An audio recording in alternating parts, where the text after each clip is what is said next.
This is Sadalius at RobinHoodsPlayground.com. I'm going to show you how to flash a Hitachi version 78 drive with Jungle Flasher. Now, a few things you're going to need when you go to do this. First of all, you'll need to download Jungle Flasher. Once you download it, extract it out onto your desktop. You'll need to also download your firmware and extract that out into the firmware folder of Jungle Flasher. And you see I've got all the firmware that I need to flash any type of drive that might be out there. You'll also need some sort of connectivity kit. I've got a CK3 Pro. You can use a regular connectivity kit, or you can actually use the Xbox as a power source with the Hitachis. You'll notice on the power plug that there are two little ribs on there. Those go a particular way onto the slot of the power connector on a drive. If you plug those in upside down, on some drives it's real easy to do that, and connect that to a Molex connector of your computer and turn that on. If it's upside down, you'll fry your drive, so watch how you connect those. Plug in your SATA cable, turn the drive on. We'll open up Jungle Flasher.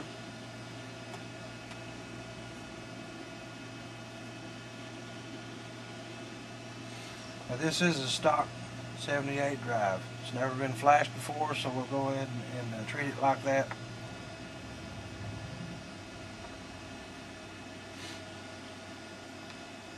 Once Jungle Flasher opens, we want to go to our Hitachi GDR 3120 tab. We can see under our port properties that I have the correct port selected because it recognizes my drive. But since I have my VIA card's driver disabled, the Hitachi will never show up over here under the drive section. And that's because I'm using port IO to communicate with the drive. So it sees it. The next thing I've got to do is to get the drive in mode B.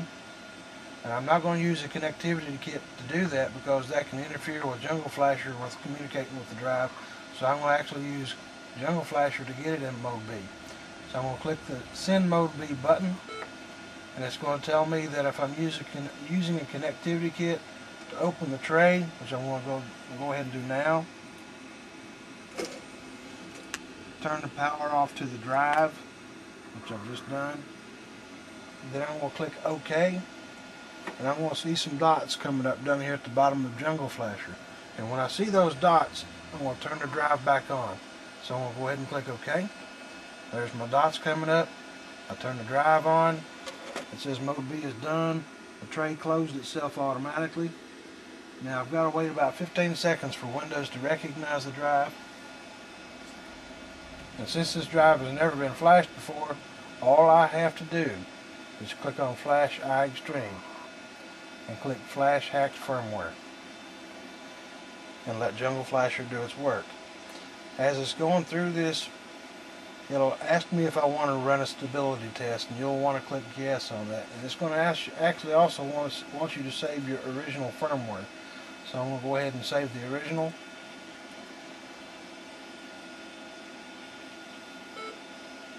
It's ran the stability test and it told me that it reports as stable.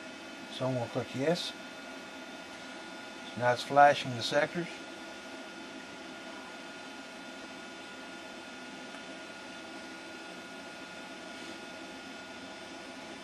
Now it's going to verify it.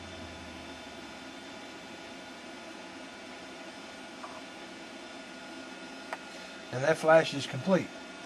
Now, since this drive now has been flashed, if this were to be flashed with 1.5 and you wanted to upgrade to 1.1, you'd need to restore this drive before doing that. So let's go ahead and cover that. So we're going to restore it. It's the same procedure. You'd want to get it in mode B. Once you get it in mode B, you click Restore Firmware and click Restore to Stock.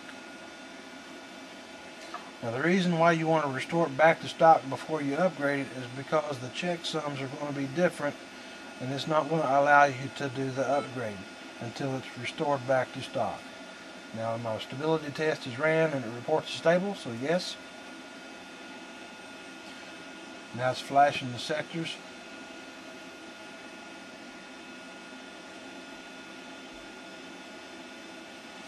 And it's verifying the flash.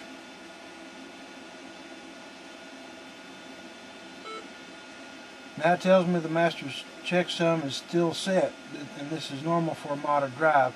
However, checksum should be set for a full restore.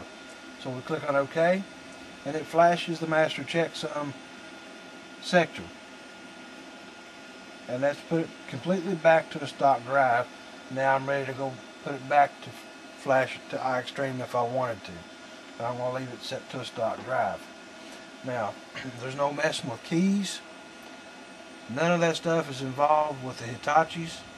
It does all that for you automatically. If it's a stock drive, you get it in mode B, flash iExtreme, and you're done. If you're updating from a previous version of iExtreme to a newer version, restore it first, and then flash iExtreme, and you're done. It's a simple process. I hope you've enjoyed the video.